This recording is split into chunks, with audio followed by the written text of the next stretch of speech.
Continuamos, por supuesto, conforme marca el programa. El siguiente conferencista, bueno, un reconocido consultor mexicano también, y que recientemente ha sido galardonado con diferentes nominaciones y diferentes premios, no solamente del continente americano, sino también en Europa. Él es el maestro José Manuel Urquijo, con el tema ¿Cómo construir una estrategia exitosa? José Manuel Urquijo es maestro en comunicación política y gobernanza estratégica por la George Washington University. Estudió ciencias de la comunicación en la Universidad de Sonora y tiene diferentes estudios en ciencia política por la UNAM y por otras universidades, donde también ha cursado diplomados de marketing gubernamental y además se ha especializado en temas de reputación. Por si fuera poco, pues bueno, recientemente la campaña que encabezaba el ministro de Tinder, mejor conocido, ha sido uno de los referentes de él y bueno, algunas otras campañas que ha llevado. Estimado José Manuel Urquijo, muy buenas tardes, ¿cómo estás? Hola, ¿qué tal? Encantado de saludarlos, encantado de poder compartir con ustedes un momento en esta tarde y encantado de conocerlos también a quienes todavía no los conozco. ¿Me escuchan bien, verdad? Sí, te escuchamos muy bien y tenemos lista tu presentación. Solamente nos vas diciendo siguiente y Joel te va a ir apoyando con ello. Vale, perfecto. Bueno, pues a mí, primero que nada, muchísimas gracias por este espacio. Gracias por permitirme acompañarlos, por permitirme compartir. Me encanta mucho platicar de lo que hago porque me apasiona muchísimo lo que hago y aunque suene un cliché, yo no siento estar trabajando cuando trabajo. No me cansa hacer estrategia, no me cansa pensar. Y parte, yo digo que siempre, o cuando recién empezamos a hacer consultoría política, de repente la consultoría política son muchas cosas. Es imagen pública, es redes, es estrategia de comunicación, son medios de comunicación, ahora es reputación, es contenidos, ahora ya es específicamente dentro de contenidos, incluso hablar ya de cada una de las redes sociales, TikTok, Instagram, Facebook, etcétera. Y bueno, de repente se nos complica y decimos, bueno, hacemos de todo. Si ustedes me preguntan, yo todo eso lo puedo hacer, lo sé hacer, pero no soy experto en hacer todo esto. Entonces, donde sí soy especialista y donde creo que conforme pasa el tiempo, estoy descubriendo que me gusta muchísimo hacerlo y que además me parece que soy muy bueno haciéndolo y bueno, algunos resultados y algunos premios que he tenido también me dicen de alguna manera que vamos por un buen camino. Lo que a mí me gusta muchísimo hacer es estrategias de comunicación y estrategias de posicionamiento. Ahí es donde soy pues bastante o donde me he especializado bastante y es justamente de lo que quiero platicarles en esta tarde. Evidentemente 40 minutos no nos alcanzan para aprender lo que muchos hemos aprendido en 10 años de trabajo, en una maestría, en una licenciatura, en muchísimos cursos, en muchísimos libros leídos, en muchísimos webinars como están ustedes también ahorita escuchando y aprendiendo. No lo aprenderemos en 40 minutos, pero sí quiero darles una probadita y quiero sobre todo irles platicando, más allá de lo que vean ustedes en la presentación, quiero irles platicando de cómo hago yo estrategias de comunicación política, estrategias de posicionamiento, ¿sale? Entonces, bueno, perfecto, muchas gracias, justo les iba a decir. Primero, el objetivo de esta clase o de esta conferencia es que ustedes al final de que termine la sesión podamos entender que sí es una estrategia y que no es una estrategia de comunicación política, porque de repente creemos que las redes, los videos, los spots, ya eso es la estrategia y no, señores. Atrás de todo eso hay muchísimos elementos y hay una arquitectura completa de comunicación, de herramientas, de acciones, de actividades, de visiones, de cosas que se tienen que hacer para que realmente eso sea una estrategia. Segundo, vamos a identificar también las fases reales de una campaña político-electoral. Vamos a comprender el rol de la narrativa, los datos y la emoción. Y vamos también a reconocer los errores más comunes que llegamos a vivir en una campaña político-electoral. Además, vamos a visualizar cómo se aterriza también una estrategia ya con acciones concretas y les voy a pasar una entrevista en particular. No sé si hay algún chat o ahorita se lo pasamos ahí a los organizadores para que les pasen esa entrevista donde creo que expliqué muy bien cómo hicimos una de las estrategias de comunicación para las campañas judiciales que creo que fueron las más destacadas de todo el proceso, un proceso totalmente histórico y un proceso totalmente inédito, donde las reglas cambiaban todos los días, bueno, donde teníamos muchísimas desafíos y retos. Bueno, primero, ¿qué es una estrategia electoral? Antes que nada, no es un plan de publicaciones, primero que nada. O sea, no es lo que ven las redes, o sea, no es publica esto. No, no, no, eso es una parrilla de contenidos. No es la estrategia electoral, ni la estrategia de comunicación, ni la estrategia de posicionamiento. Una estrategia electoral y una estrategia de posicionamiento, de comunicación es, como lo menciono acá, en esta presentación, es la arquitectura completa de las decisiones políticas, comunicacionales y emocionales de una campaña electoral. Ahora, quisiera entrar rápidamente en estos elementos básicos y luego en la diferencia que hay entre estrategia, táctica, mensaje y contenido, porque no es lo mismo. Todo esto son elementos que conforman una estrategia, que nos ayudan a entender qué es la estrategia justamente. Pero bueno, los elementos primero básicos es, la estrategia es una dirección, y seguramente antes que yo ya estuvieron otros colegas y probablemente con otras palabras u otros conceptos, pero lo primero que tiene que haber para definir una estrategia es dirección. La estrategia es hacia dónde queremos ir y el cómo queremos llegar hacia esa dirección. Son los pasos que tenemos que dar para llegar al objetivo, al punto, a la meta que queremos llegar. En una estrategia también hay prioridades. No podemos hablarle a todo el mundo, no podemos enfocarnos en atender a todas las audiencias, ni en focalizar el dinero para todos o para todas las áreas de una campaña. Y una estrategia también tiene ritmo, tiene estilo. Una estrategia no es hablar por hablar, ni es decir lo que te dé la gana en el momento en el que te dé la gana, sino es encontrar ese timing que solamente se tiene a través del olfato político, a través de saber entender a los medios de comunicación, entender la opinión pública, entender a la gente, sus emociones, sus sentimientos, etcétera. Es entender el ritmo de la campaña, no solamente para ti como candidato o para tu candidato, sino para pues para la gente, ¿no? Para la opinión pública, entender también el ritmo que traen tus adversarios y entender cómo vas a sobresalir tú dentro de ese escenario.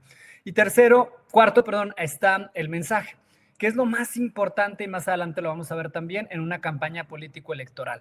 Si no hay un buen mensaje que haga clic, que haga match con los electores, con los miedos, con los sueños, con las esperanzas que tiene tu electorado, no vas a conectar y vas a tener una mala campaña. El mensaje se define, y ahorita lo vamos a ver también cómo, a través de la investigación, a través del diagnóstico. Y otro elemento importantísimo es el territorio. Tenemos que entender, porque al final, hasta ahorita, todavía no tenemos voto electrónico en la mayoría de las democracias modernas, a excepción de lo que ocurrió en Nepal con la generación Z, donde sí hubo una protesta, donde sí tumbaron un gobierno, donde sí hubo una elección, donde sí fue la generación Z quien eligió al nuevo presidente o al nuevo representante del gobierno. Ahí sí se eligió en una plataforma digital que fue la plataforma esta, se me fue el nombre, bueno, Discord. Pero todavía no tenemos en las grandes democracias del mundo el voto electrónico como el principal aliado. Entonces tenemos que ir al territorio, tenemos que entender el territorio, tenemos que entender a la gente, tenemos que entender al pueblo.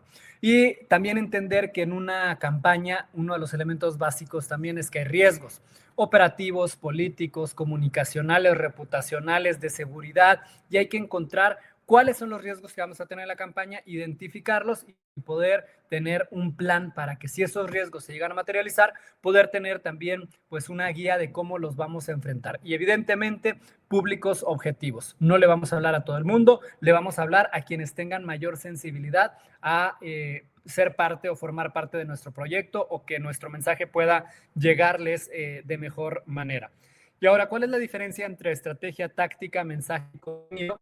Primero, la estrategia, pues esa dirección, es ese mapa de ruta, esa hoja que tenemos de ruta que nos dice hacia dónde tenemos que ir, y que nos dice también cómo tenemos que ir hacia ese lugar, qué pasos tenemos que dar.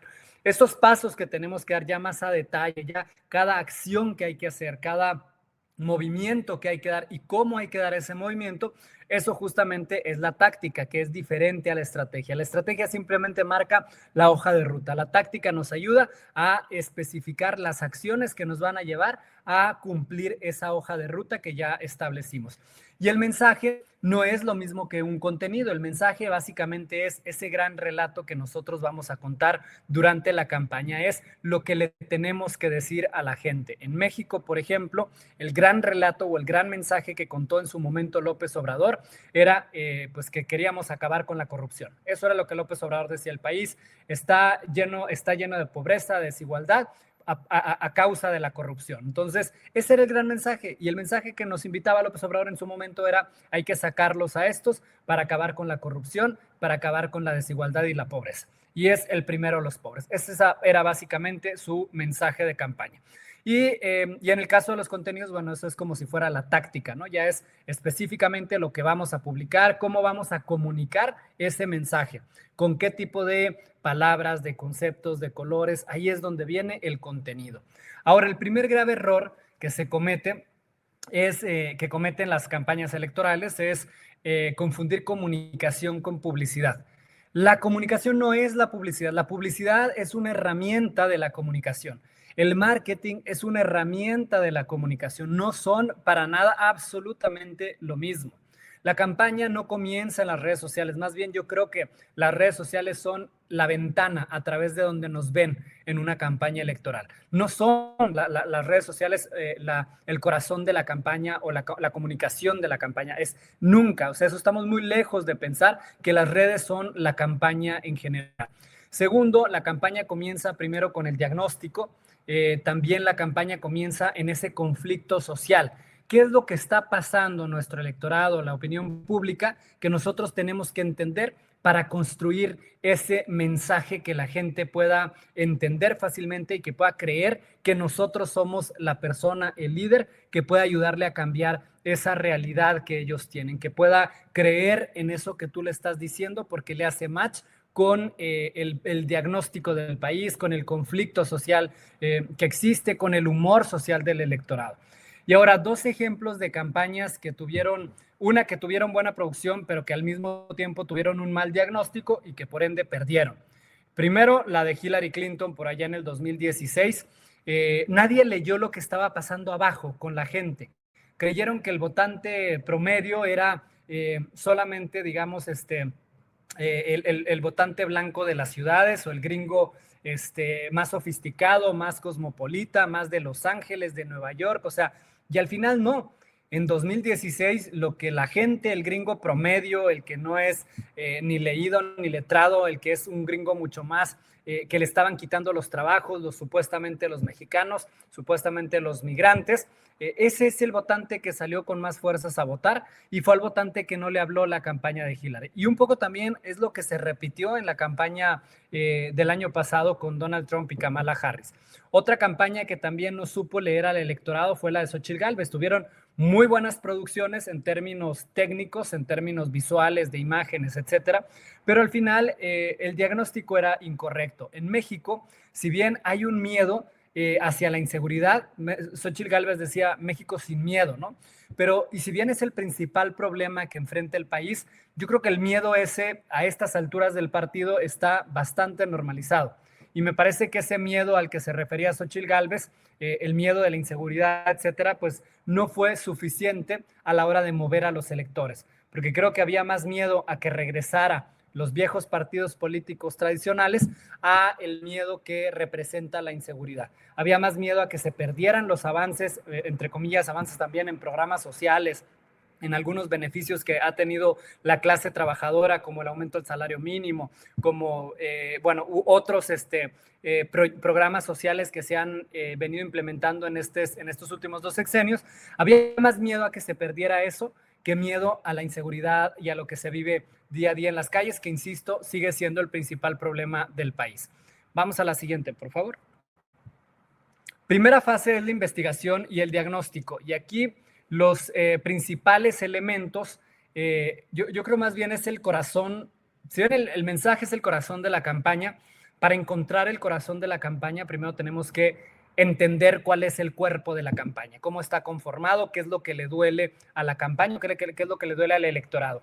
Y aquí es donde primero tenemos que hacer un análisis del contexto político, quién es quién, de nuestros adversarios, cómo está la evaluación del presidente, del gobernador, de los alcaldes, de los partidos políticos, la imagen que tienen ellos frente al electorado, el análisis del contexto social, cómo está la gente en frente a los problemas que tiene el país. Insisto otra vez, el tema de la inseguridad, de la salud, o sea, Xochitl Gálvez hablaba de esos problemas que tiene el país, pero no había credibilidad en los partidos que la respaldaban y en ella también encabezando esa coalición. Xóchitl Gálvez, si bien hablaba de los problemas reales de la gente, no tenía credibilidad como principal vocera de su campaña. Hay que entender también el clima emocional de la gente. La gente tiene miedo. ¿Miedo a qué? ¿Y miedo a quién? Xóchitl Gálvez creyó que la gente tenía miedo de la inseguridad y creyó que, y si bien es cierto, sí hay un miedo de inseguridad, de regresar a la casa, etcétera, no estaban del todo ponderados, desde mi perspectiva, correctamente esos miedos. Pero todo esto lo vamos a encontrar justamente en la investigación. Si no tenemos una investigación, unas buenas encuestas, grupos focales, entrevistas a profundidad, diagnósticos digitales, mediáticos, escucha social digital, antropología, todo lo que nos permite entender a nosotros dónde vamos a hacer la campaña, cómo se siente la gente, cuál cree la gente que es el principal culpable de los problemas que tiene el país, cuál es el principal problema del país, quién es el responsable, por qué es el responsable, quién pudiera ser quien resuelva ese problema, cómo lo podría resolver. Si no tenemos claro esta parte de la investigación y ese diagnóstico de cómo se encuentra nuestro electorado, seguramente nuestra campaña está dirigida al fracaso. Entonces, es muy importante que entendamos ese contexto y que lo entendamos además a profundidad, no solamente por encimita. Entonces, cuando los inviten a hacer una campaña, cuando hagan una campaña o estén en una campaña y no tengan un buen análisis, un buen diagnóstico, olvídense que cualquiera venga y les diga que les va a decir cuál es la estrategia de comunicación, porque esa estrategia de inicio va a estar mal. O sea, se los aseguro, esa estrategia va a estar mal. La segunda fase es la construcción del relato y es básicamente lo que les estaba diciendo ahorita. Una vez que uno identifica quién es quién en este relato, en este contexto de país, de ciudad, etcétera, ahí es donde podemos ver también quién va a tener qué responsabilidad. Yo lo uso mucho y búsquelo si quieren en internet, algo que se llama el relato político, y básicamente lo que es el relato político es justamente construir historias. Y todas las historias tienen ciertos elementos muy importantes. El principal elemento que tiene una historia, váyanse ustedes a ver Netflix, a ver novelas, a ver cualquier película de superhéroes, y van a encontrar que el principal elemento es siempre hay un conflicto. Siempre hay un conflicto grande. El conflicto tiene que ser lo suficientemente grande para que un héroe pueda resolverlo. Pero también tiene que haber un adversario, que el adversario no permite que el conflicto se resuelva, no permite que el héroe pueda resolver el conflicto. Y ese es el adversario. Y todas las películas tienen el villano. Entonces tenemos el héroe, tenemos el conflicto, tenemos el villano. Pero también hay la persona débil, quien va a resultar beneficiado de que se resuelve el conflicto, de que el héroe resuelve el conflicto y venza al villano. Va a haber beneficiados. ¿Y qué ganan esas personas si el héroe resuelve el conflicto? Se los pongo más fácil. En la campaña del 2024, Claudia Sheinbaum, básicamente, ¿cuál era el conflicto que tenía o que ella mostraba en el país? Si ellos regresan, el villano, el PRIAN, Xóchitl Gálvez, te van a quitar todo lo que hemos alcanzado y va a volver el racismo y va a volver el clasismo y va a volver todo lo que representan los viejos partidos políticos en el relato que ellos le contaron a la gente. ¿Me explico? Entonces, Claudia Sheinbaum era quien iba a lograr que no regresaran, quien iba a evitarlo. Ese era el conflicto y esa es la misión que tenía Claudia Sheinbaum, evitar que llegaran esta gente, que regresaran esta gente, y la misión que tenía era profundizar la cuarta transformación. Entonces, siempre es importante entender qué pasa, dónde estamos, perdón, en la ciudad, el estado, cómo está, cómo se siente, qué nos duele como país, como población, quién es el responsable de que nos duela lo que nos duele, quién puede cambiarlo y qué futuro prometemos. Y los elementos del relato, como les mencionaba, está el protagonista, el conflicto, el villano, la esperanza o la solución, o la misión y el llamado a la acción, el voto que le damos a los ciudadanos. El segundo, por favor. Tercera. Ok, esta también es parte de la segunda fase, el candidato como marca política. Un candidato es una marca emocional en la mente del votante. Los candidatos no son solamente personas comunes y corrientes. Ellos, cuando se ponen en la mente de los electores, ya traen ciertos atributos. Es bueno, es malo, es corrupto, es pobre, es rico, es mentiroso, es honesto. Todos los atributos que gusten y manden se los pueden poner. Incluso hasta temas ya mucho más banales, como si es guapo, es feo, está bueno, está buena, etcétera, ¿no? Es importante que sepamos que nuestra imagen como candidatos va a estar en la mente de nuestros electores. Entonces, ¿cómo hacemos nosotros para construir esa imagen que nosotros queremos que los electores tengan nuestra en su cabeza? Por eso hay que contar su historia personal, hay que contar los valores creíbles y reales, hay que tener autenticidad, aunque suene muy trillado, lo más importante de un candidato es su autenticidad, su coherencia, que lo que diga sea que lo que hace sea lo que dice que va a hacer, que sea confiable, que sea coherente, que sea creíble. Y el riesgo también que tenemos es que el candidato que quiere gustarle a todos y que termina no conectando con nadie. No podemos gustarle a todos. A López Obrador sabíamos que no le gustaba a los empresarios y a él le valía 3 kilos de cacahuate no gustarle a los empresarios. Le valía 3 kilos de cacahuate no gustarle a los viejitos conservadores, como dice él. Le valía 3 kilos de cacahuate no gustarle a los intelectuales. Y él lo tenía claro y no le importaba, porque él tenía también muy claro a quién sí quería llegar, a quién sí quería gustarles.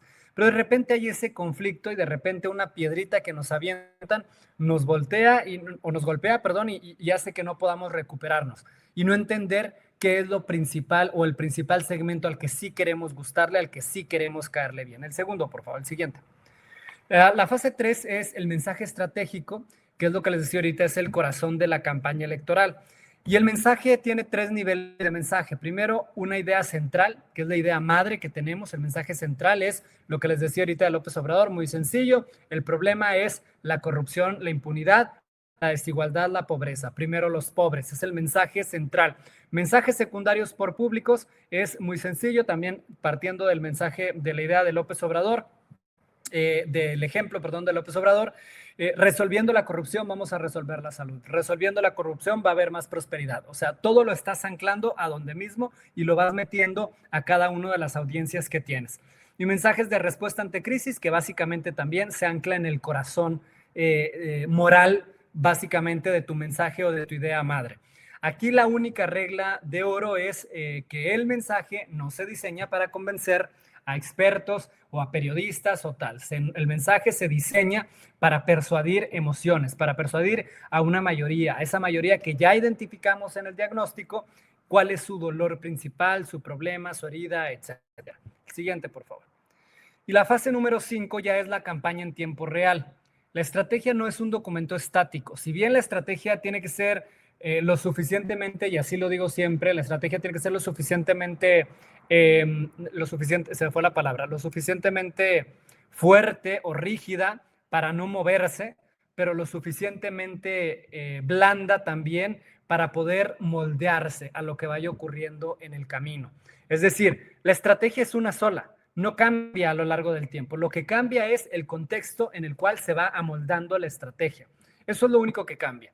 Y la estrategia también ya, o la campaña en tiempo real, tiene que medirse todos los días, ver cómo vamos, sobre todo al final de la campaña, estar viendo los trackings, estar viendo, midiendo a través de encuestas, midiendo a través de focus group, y vamos viendo cómo le vamos dando vueltas a lo que va ocurriendo o cómo vamos enfrentando cada una de las coyunturas que van teniendo en una campaña electoral. Y en esta parte de la campaña en tiempo real entra también el War Room, entra el monitoreo constante, ya sea en redes sociales, pero también en medios de comunicación, pero también en encuestas, etcétera, ¿no?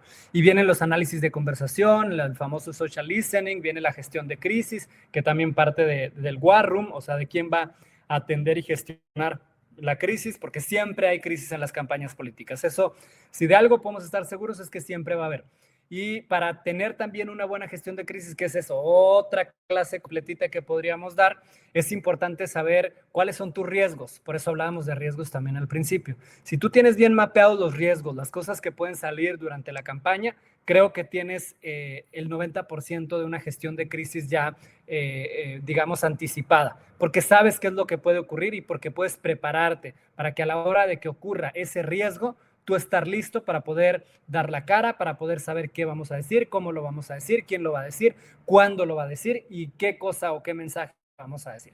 Entonces, básicamente de eso se trata las campañas electorales. Estas son las 5 fases rápidas de una campaña electoral. Cada una de las fases, les puedo dar también otra vez una clase completa de 1 a 2 horas de cada una de las clases. Yo creo que ya estamos por terminar. Si pones la siguiente lámina, por favor, que me gustaría también escucharlos y hacerles preguntas de esta mini clase rapidita que estamos teniendo. Hay 5 errores que hacen perder campañas electorales. Primero está improvisar. En una campaña tienes que tener el menor espacio para la improvisación. Entre más planificado tengas absolutamente todo, más probabilidades de éxito vas a tener. Así de claro. Segundo, sobreexponer al candidato. Hay una película, una serie que les recomiendo mucho que vean, que se llama Menem, creo que está en HBO, no recuerdo si es HBO o en cualquier otra plataforma de streaming. Se llama Menem, es del expresidente argentino, no recuerdo su nombre, pero su apellido era Menem. Y justamente hay un capítulo donde está con el fotógrafo y está hablando de uno de sus secretarios o ministros, creo que era el de Economía, que ya quería sustituirlo en la silla, etcétera. Y el fotógrafo está haciendo unas fotografías con un grupo de personas y le dice al presidente, presidente, bajen un poco la luz, o al equipo del presidente, ¿no? Bajen las cortinas porque está entrando demasiada luz. Y si nosotros le ponemos demasiada luz a la imagen, a las personas que están sentadas con usted, vamos a quemar la foto. No sé si han escuchado ese concepto que utilizan los fotógrafos que dicen se quemó la foto, que es cuando sale demasiado blanca y no se ve nada. Entonces, eso es sobreexponer al candidato. Entonces, me parece una gran lección de comunicación y de política dentro de esta serie, porque justo el fotógrafo le dice eso al presidente y el presidente dice, ah, claro, hay que quemar a este ministro que quería quitarle la silla al presidente y ser el siguiente candidato antes de que él se reeligiera. Entonces, cuando nosotros sobreexponemos a nuestro candidato, también corre el riesgo de que lo quememos. Por eso es importante medir hasta qué punto le damos o no exposición mediática de redes, etcétera, y tener un equilibrio que nos permita que sea la suficiente cantidad de luz de exposición como para posicionarlo, pero no para quemarlo. Y tercero, no escuchar a la gente. Una campaña se hace con base en lo que dice la gente. Entonces tenemos que escuchar lo que dice la gente, sus problemas, sus preocupaciones, sus esperanzas, sus miedos, todo lo que la gente opina o todo lo que la gente siente durante la campaña, porque eso es lo que los va a llevar a votar. Los va a llevar a votar el miedo de perder sus programas sociales o los va a llevar a votar el odio que tienen frente a un candidato, frente a un problema, frente a una institución. Hay que encontrar cuáles son esas emociones que la gente tiene, que la gente siente y cómo podemos activarlas para que sean una fuente de movilización. Y la número 4, reaccionar sin cabeza fría. Lo más importante que tenemos que hacer en una campaña es, sobre todo quienes hacemos estrategias de comunicación, que somos consultores políticos, para eso nos contratan, porque generalmente los políticos tienen la cabeza caliente y nosotros debemos tenerla fría. Nosotros debemos ver la fotografía completa, ver los escenarios que pueden preverse, si se mueve una pieza u otra pieza del escenario, o se toma una acción o una decisión, ver qué reacciones tendría. Generalmente los políticos, cuando están tan ensimismados o tan metidos en un proceso como estos, difícilmente pueden ver o en muchas ocasiones se les complica, ¿no? Ver esa fotografía completa o pensar o tomar decisiones con cabeza fría. Entonces nosotros tenemos que tener esa cabeza fría siempre. Y por último, no tener control de daños cuando hay una crisis. Si hay una crisis, lo peor que puedes hacer es quedarte callado. Porque si tú no cuentas lo que está pasando, si tú no le das sentido comunicacional y al relato de lo que se está diciendo de la crisis, alguien se lo va a dar. Y no se lo van a dar para favorecerte, se lo van a dar para acabar con tu campaña, con tu carrera, etc. Y creo que ahora sí, no sé si ya es la última diapositiva, una reflexión final, y fui creo que demasiado puntual. Las campañas las gana quien tenga la capacidad de leer correctamente a la sociedad. La comunicación, ojo acá, no maquilla la realidad. Lo que nos ayuda a la comunicación es a ordenar la realidad, a orientar esa realidad, a explicar esa realidad y a mover esa realidad. Y con esto yo les doy las gracias y abrimos, creo, una sesión de preguntas y respuestas.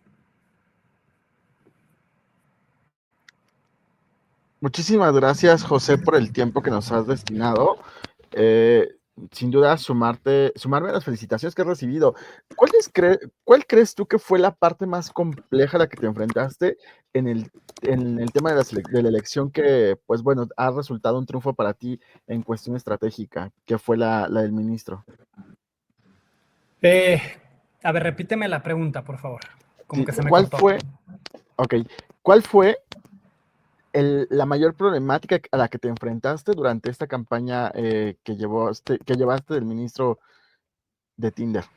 Ok, bueno, híjole, pues hubo muchas. Para empezar, el principal gran problema que tenían todos los que no eran las 3 candidatas a ministras, que eran ministras en funciones, era diferenciarse del resto de candidatos. Ese era el principal gran reto y desafío. Éramos 80 candidaturas a ministros, 80. Solo de mujeres eran como 35 y de hombres eran igual como 40, 45, una cosa así, ya no recuerdo. Pero ¿cómo te diferencias entre un mar de 80 personas, 80 candidatos que van a estar haciendo campaña como tú? O sea, ¿cómo le haces para que los medios te volteen a ver, para que la gente te voltee a ver, para que la gente te identifique con algo? ¿Me explico? Entonces, justo hay una, si quieres ahorita te paso el link para que lo pases en el chat, no sé si hay un chat de la transmisión y no sé quiénes estén, no veo yo gente, si hay gente ahí, saludos, bueno, les paso, dame un segundito ahí. Les paso de una vez el link para que tú se los vayas pasando e ir continuando con esta respuesta. Porque ahí vienen justamente esos desafíos y todas estas cosas que mencionamos. Bueno, entonces, el principal desafío que nosotros enfrentábamos era justamente diferenciarnos del resto en un periodo tan corto que era de 60 días.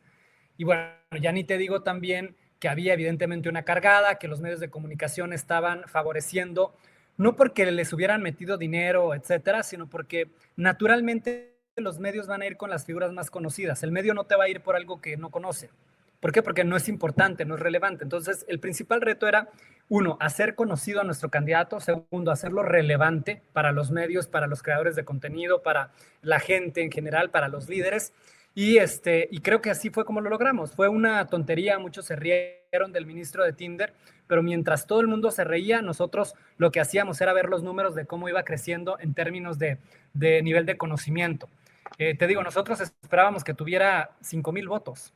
Honestamente, cuando agarramos esa campaña dije, bueno, o sea, con todas las restricciones que hay, con toda la pulverización de candidaturas que hay, lo menos que podemos hacer es, o más bien, la mayor cantidad de votos va a ser 10,000, así ya estoy exagerando de muchos, 10,000 votos, ¿no? Y logramos llegar a tener casi 500,000 votos.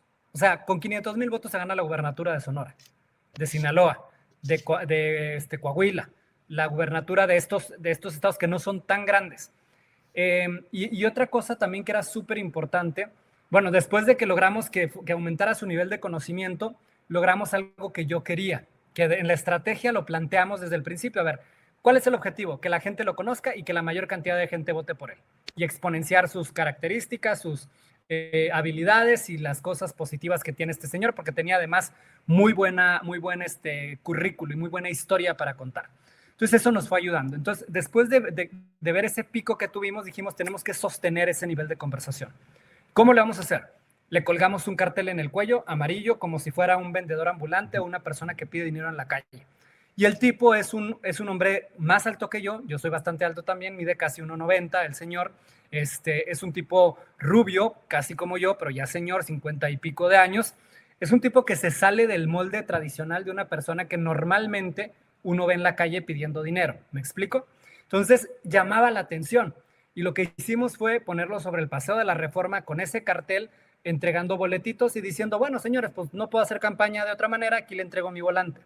Hicimos fotografías, videos de eso, las mandamos con influencers, con creadores de contenido, y empezó eso a generar otra masa y decían, ay, qué bonito, así deberían de ser las campañas. Y claro, porque leí una investigación antes.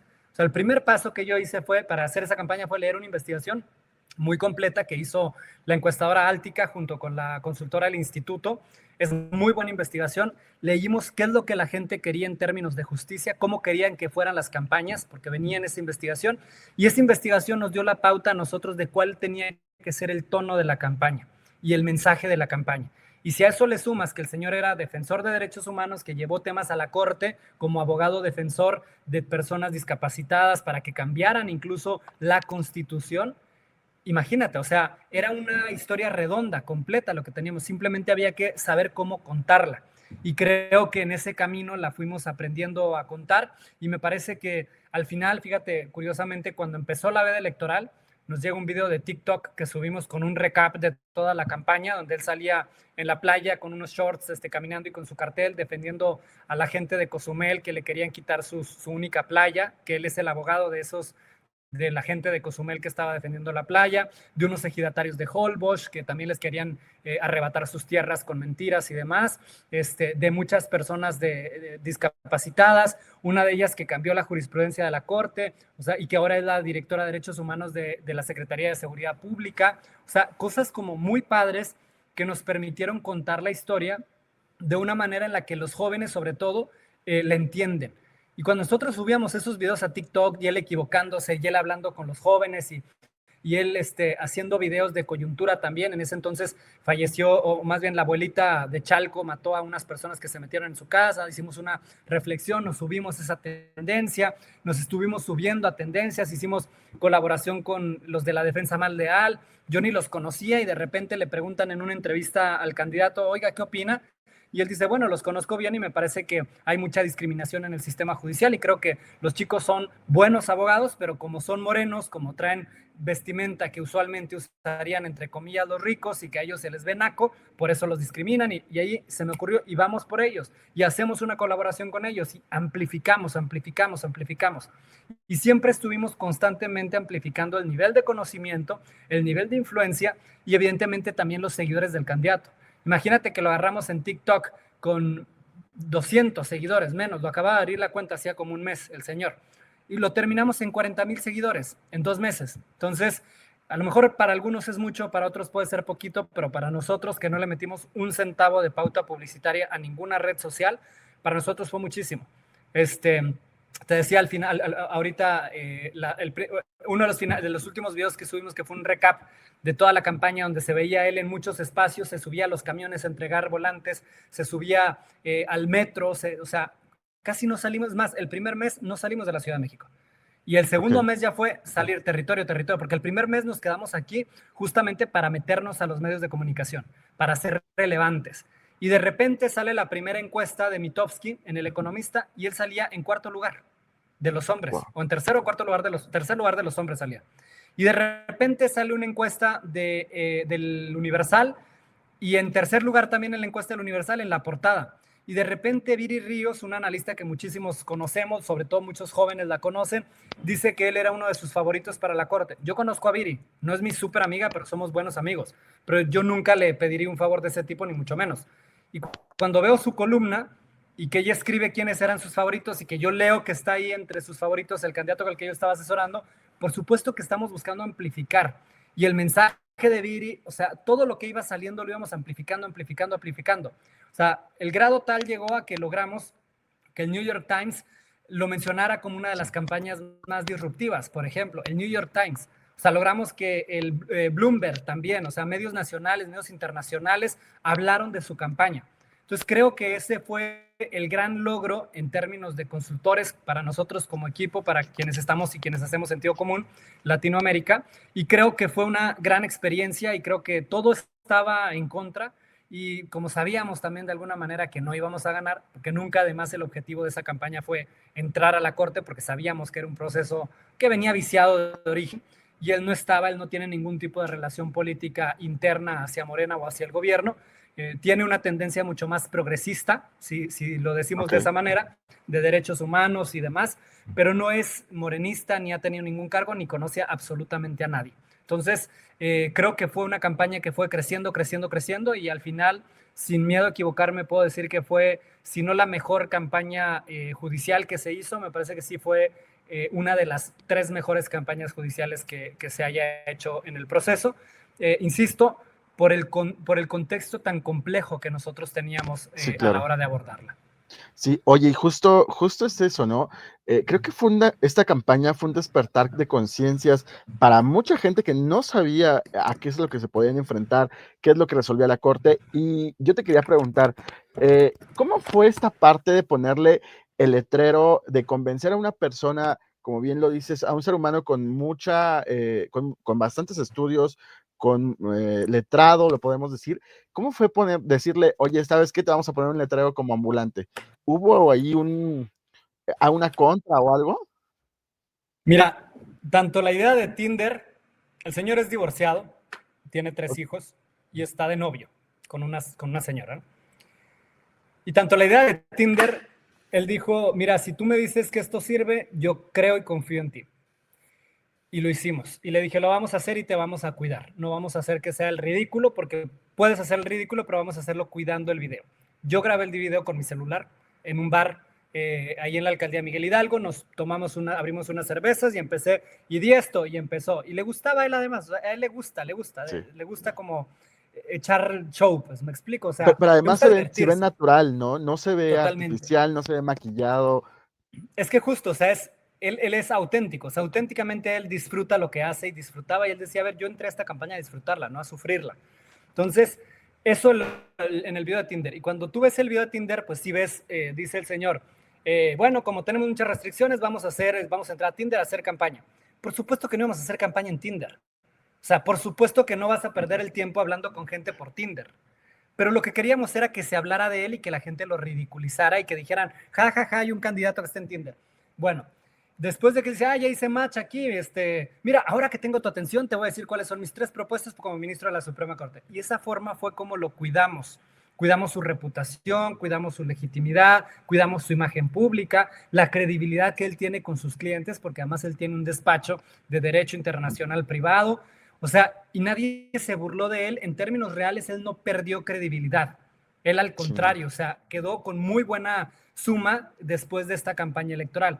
Y segundo, con el tema del cartel, igual, o sea, como vio que funcionó la primera táctica del Tinder, vio el que funcionó, entonces yo le dije, bueno, si confías en mí, le digo, te sugiero, hagamos esto. Ponte un cartel. Tenía él su uniforme de campaña, que era un pantalón de vestir con una camisa blanca remangado de las mangas. Le colgamos el cartel y le dije, a ver, todo el mundo conoce a la gente que anda con un cartel. Todo el mundo, ¿y qué hace la gente que anda con un cartel? Yo reflexionando, ¿no? La gente que anda con un cartel, primero, está pidiendo algo y lo volteamos a ver. Y ahorita además hay cuentas en Instagram y en redes que dicen el loco del cartel o no sé qué, que aparece un fulano con un cartel y un sí. letrero, ¿no? O letreros distintos. Y le digo, y segundo, ¿quién anda pidiendo dinero? Alguien que necesita medicamentos, alguien que necesita para irse a su ciudad, o sea, no lo sé, pero son personas pobres, son personas eh, vulnerables. Y tú rompes con el estereotipo de esas personas, porque eres rubio, porque eres alto, porque estás fornido, porque traes un pantalón de vestir, porque traes una camisa blanca bien planchada, o sea, respetamos su esencia. Le dije, lo único que vas a hacer es colgarte el cartel y atravesarte por los carros sobre Avenida de la Reforma en el Ángel de la Independencia, para que se vea dónde estás. O sea, que hubiera muchos simbolismos. Y estaba el simbolismo del Ángel de la Independencia, estaba el simbolismo del Paseo de la Reforma, del cartel, de él como una persona grandota, ¿me explico? Sí, Entonces, sí. subimos las fotos a sus redes, las retomaron algunos periodistas, las retomaron cuentas de redes sociales también, y ya y empezó ¿y quién es?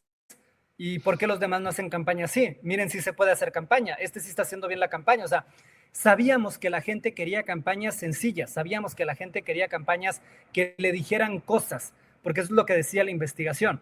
Entonces, eso es lo que nosotros hicimos, o sea, entender esa investigación, convertirla en información y en insumos para la campaña. Y segundo, o lo más importante creo yo, es la confianza que nos ganamos frente a él después de la primera acción. Esa confianza que nos ganamos te permite ir avanzando y a ti como consultor también te permite ir dando pasos más hacia adelante o arriesgarte un poquito más.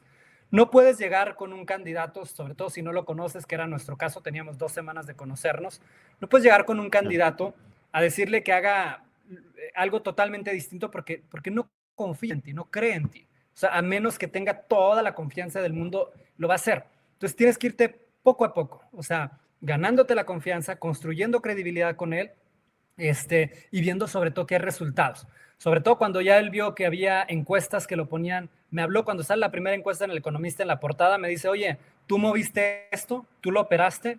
Y le digo, no, yo no lo operé. O sea, sí conozco gente del Economista y conozco a Roy Campos, pero yo no operé esa encuesta, o sea, no me has dado dinero. Es más, al principio de la campaña nos pidieron encuestadores, nos dijeron, oye, te metemos en las encuestas para que aparezcas y que aparezcas en los primeros 20.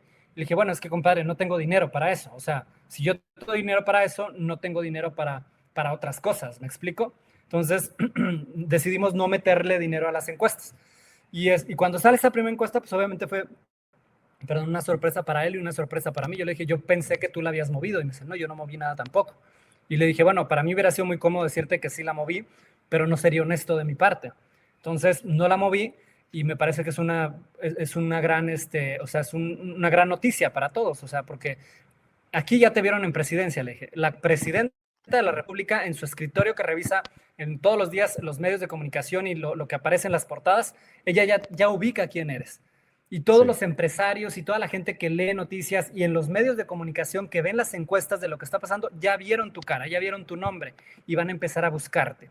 Entonces aquí hay que darle más fuerza y hay que tal, y empecé yo y dale, o sea, y a darle más rumbo, porque esto es un impulso lo que te da. Entonces cuando eso pasa también se va reconfigurando la estrategia, se va robusteciendo también la campaña de comunicación. Pues muchísimas gracias, José Manuel, por este espacio, por tu tiempo. Sé que andas ocupadísimo y de una vez extiendo la invitación al podcast. Ojalá para nos podamos coordinar próximamente. Creo que se salió. Bueno, ojalá nos podamos coordinar próximamente, estimado José Manuel Urquijo. No quiero dejar pasar la oportunidad. No sé si se vuelva a conectar.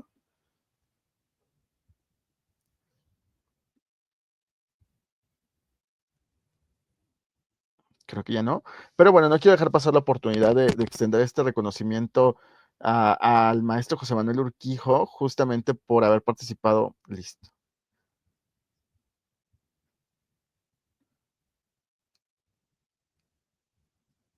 Creo que hay un pequeñito inconveniente ahí en la conexión.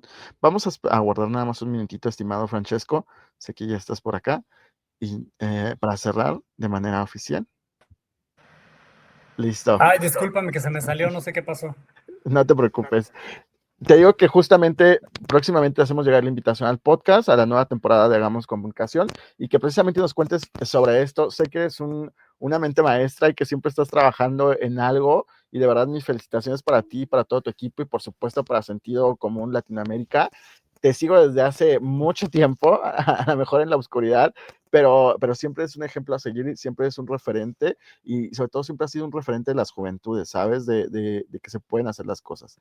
No quiero dejar pasar la oportunidad para hacerte entrega de este reconocimiento que otorga Curvas Comunicación al INCOP, que justamente está aquí el presidente Francesco, que es el siguiente, y Hagamos Comunicación al maestro José Manuel Urquijo, tras haber participado como conferencista en esta cuarta Semana Iberoamericana de Comunicación, Estrategia y Marketing Político, que se realiza del 8 al 12 de diciembre del 2025 a través de hagamoscomunicación.com y se extiende aquí en Ciudad de México, México, hoy a 10 de diciembre del 2025. Lo firma el maestro Francesco Aycar, que está presente, y lo firma tu servidor José Luis Cruz. Estimado José Manuel, un fuerte abrazo y te lo hacemos llegar más tarde. Muchísimas gracias por tu invitación, José Luis, y a todos los organizadores. Me quedé nada más muy apenado el año pasado que me invitaste porque tuve un problema ahí técnico y se me juntó con una reunión y me quedé súper apenado en esa ocasión y dije, bueno, nunca me van a volver a invitar. Pero fue algo, justo como ahorita que te dije antes, oye, fíjate, me están por confirmar, afortunadamente no me han confirmado esa reunión y pudimos continuar aquí. Justo estaba viendo el WhatsApp a ver si se hacía o no se hacía la reunión. Entonces, no, nada, muchísimas gracias y una disculpa por lo del año pasado, pero bueno, ya cosas que pasan. Cosas que pasan, no te preocupes, aquí hasta la cuarta vez se les vuelve a invitar. Entonces, muchísimas gracias, José Manuel. Te mando un fuerte abrazo, espero pronto tomarnos un café y estar ahí en la conversación.